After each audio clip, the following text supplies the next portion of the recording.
जिस तरीके से वो बिल आया है उस बिल को हम लोग कभी स्वीकार नहीं कर सकते। भारतीय जनता पार्टी का जो रास्ता है वो नफरत भरा है। भारतीय जनता पार्टी की राजनीति नकारात्मक है और जब जब अपनी नाकामी उन्हें छिपानी होती है तो कोई ऐसा फैसला लेते हैं जिससे लोगों का ध्यान बढ़ जाए। ध्यान बढ़ने के साथ साथ समाज में कैसे हम खाई खोदें उस दिशा में काम करते हैं। लोकतंत्र को और संविधान को और बाबा साहब भीमराव अम्बेडकर जी का दिया हुआ संविधान समय समय पर ये उसको नहीं मानते हैं, उसकी कोई परवाह नहीं करते हैं। ये हमारा संविधान हमारी ढाल है, संविधान हमारा सम्मान है, संविधान हमें पहचान देता है, संविधान हमारा हक अधिकार हमें दिलाता है। समय समय पर भारतीय जनता पार्टी चोट पहुंचाती है और कानून व्यवस्था की तो पोल आज खुल गई। आज कानून व्यवस्था की पोल इसलिए खुल गई कि मुख्यमंत्री जी को साइडलाइन कर दिया गया और अधिकारियों से यह जानकारी ली गई कि आखिरकार उस घटना में कितने दोषी पकड़े गए हैं। आपसे बेहतर कौन जानता होगा कि उत्तर प्रदेश की कानून व्यवस्था क्या है।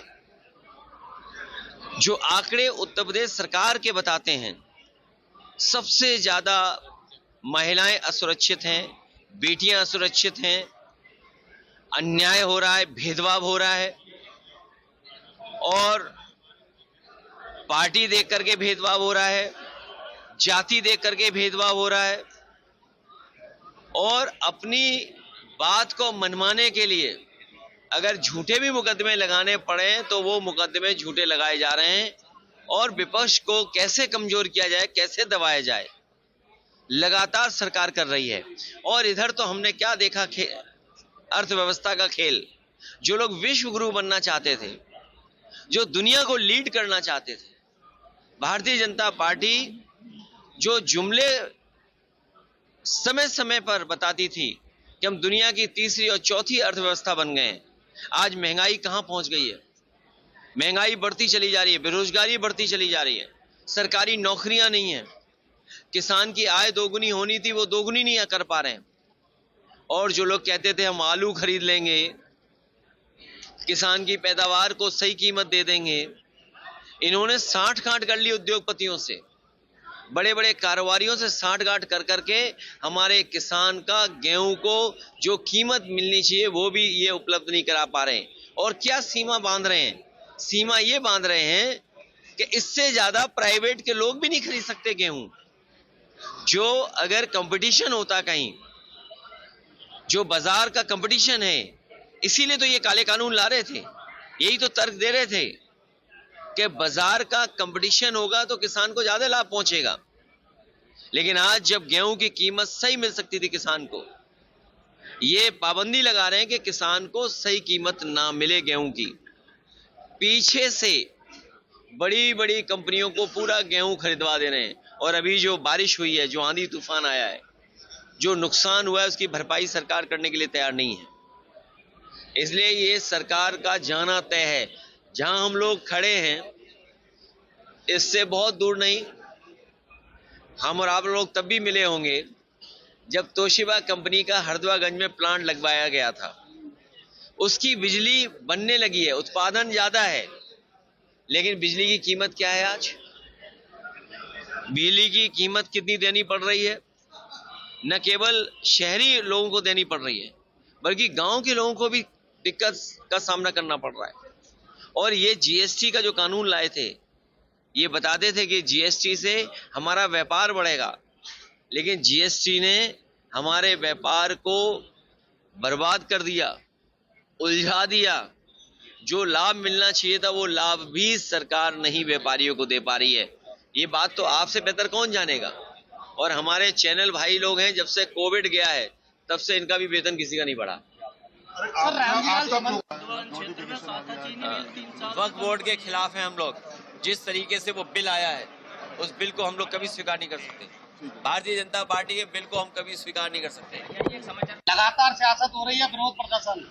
आगरा में पुलिस ने बाकायदा डंडे खरीदे हैं, क्या कहेंगे आप? नहीं, रामजिया सुमन जी ने जो कुछ कहा उसके बाद राज्यसभा के रिकॉर्ड से वो बात हटा दी गई। जिस समय कोई बात रिकॉर्ड से हटा दी जाती है उसी समय बात खत्म हो जाती है। लेकिन भारतीय जनता पार्टी का भरोसा तानाशाही पर है। हिटलर ने कभी ट्रूपर्स बनाए थे, अपने पॉलिटिकल वर्कर्स को पुलिस की वर्दी पहना करके वो जो चाहता था वो हिटलर करवाता था। ये जो सेनाएं दिखाई दे रही हैं ये मुख्यमंत्री जी के इशारे पर सेनाएं हैं, और ये जो कुछ हो रहा है ये सब कुछ सरकार के इशारे पर हो रहा है, और संविधान ही हमारी ढाल है। जहां तक इतिहास की बात है, मैंने कई मौकों पर कहा और फिर कहता हूं मैं आपसे कि इतिहास को इतिहास ही रहने देना चाहिए। अगर इतिहास खुशहाली के रास्ते पे ना ले जा सके, इतिहास हमें अगर जोड़ने के लिए तैयार ना हो किसी घटना की वजह से, इतिहास अगर हमें उलझाता है तो इतिहास को इतिहास ही रहने देना चाहिए। आपका प्रोग्राम सांसद जिया रहमान वर्ग को लेकर कर दिया, सांसद जिया रहमान को दोषी माना है। सरकार के इशारे पर किसी को भी दोषी बनाया जा सकता है। सर, आपका सरकार के इशारे पर किसी को भी दोषी बनाया जा सकता है, और इसीलिए मैंने वो शब्द इस्तेमाल किया, ट्रूपर्स। मुझे उम्मीद है सबके मोबाइल में AI से संबंधित ऐप होंगे और गूगल आप सब चला लेते हो। ट्रूपर्स मैंने इसीलिए कहा है। अब बीजेपी को ट्रूपर्स की जरूरत नहीं है, बीजेपी ने पुलिस को ट्रूपर बना दिया है। अगर आप लोग भी कुछ सच्ची खबर चलाना चाहें और बीजेपी अगर दबाव बना ले तो आप भी खबर नहीं दिखा पाओगे। आपका प्रोग्राम चल रहा है, आओ चलें, क्या कहेंगे इसको लेकर? मैं तो इतना ही कहूंगा, क्योंकि आज प्रधानमंत्री जी बनारस में हैं और मुख्यमंत्री जी भी बनारस में हैं। अब मैं प्रोटोकॉल याद नहीं दिलाऊंगा, लेकिन मैं बस इतना ही कहना चाहूंगा, अगर गांव की बात हुई है, गले मिलो, इसलिए क्योंकि हमारा जो समाज है, हमारा जो देश है, अलग अलग धर्म, अलग अलग जाति का है। हम जितना गले मिलेंगे, हम जितना एक दूसरे को समझेंगे, हम जितना एक दूसरे के त्योहार खुशियों के साथ मनाएंगे, उतना ही हमारा समाज, उतना ही हमारा देश तरक्की करेगा, उतना ही हमारे समाज में भाईचारा बढ़ेगा। और जो बात गोद लेने की या गांव में जाने की है, मैं केवल मुख्यमंत्री जी से ये कहूंगा कि जिसको गोद लिया जाता है उसे अनाथ नहीं छोड़ा जाता है। जिन सांसदों ने कभी गांव गोद लिए होंगे उन्हें अनाथ कर दिया। इसलिए मैं भारतीय जनता पार्टी को कहना चाहूंगा, उनके लीडर्स को कहना चाहूंगा कि जो गांव गोद लिए जाते हैं उनको अनाथ नहीं छोड़ा जाता है। क्या आप मानते हैं अभी भी शासन और सुशासन? अध्यक्ष जी, सुरक्षा और सुशासन का जो मुद्दा था भाजपा सरकार का, क्या आप भी आज भी वो योगी सरकार की ताकत मानते हैं आप? मैं न मानूं। आप घटनाएं जो हो रही, आज सोचिए आप, आज प्रधानमंत्री जी सीधे मिले अधिकारियों से, ये सरकार की पोल खोलता है। ये जो घटनाएं बनारस में हुई हैं, केवल एक घटना बनारस में नहीं हुई। आप याद कीजिए, BHU में एक बेटी जो पढ़ती थी, उसके साथ जो बलात्कार हुआ, उसमें जितने लोग निकले वो सब भारतीय जनता पार्टी के लोग थे। और कानून व्यवस्था की सवाल तो आपको बीजेपी से पूछना चाहिए। उनका एक विधायक कपड़े फाड़ करके भगवान श्री राम के दर्शन करने गया, और उसने जो कहा अधिकारी कमिश्नर के लिए, वो तो मैं कह भी नहीं सकता हूं कि दूध पिया हो तो। और यहाँ जितने पत्रकार हैं वो जानते होंगे कि ये दूध पियो वाला क्या नारा है, क्या गाली है, या किस तरीके से किसी को चैलेंज करने वाली बात है। उन्होंने अभी अपने हटे हुए कपड़े बदले नहीं हैं। तो कानून व्यवस्था तो समझ लो यही है। और जब प्रधानमंत्री सीधे जानना चाहते हो तो सोचिए सरकार की क्या बची कानून व्यवस्था।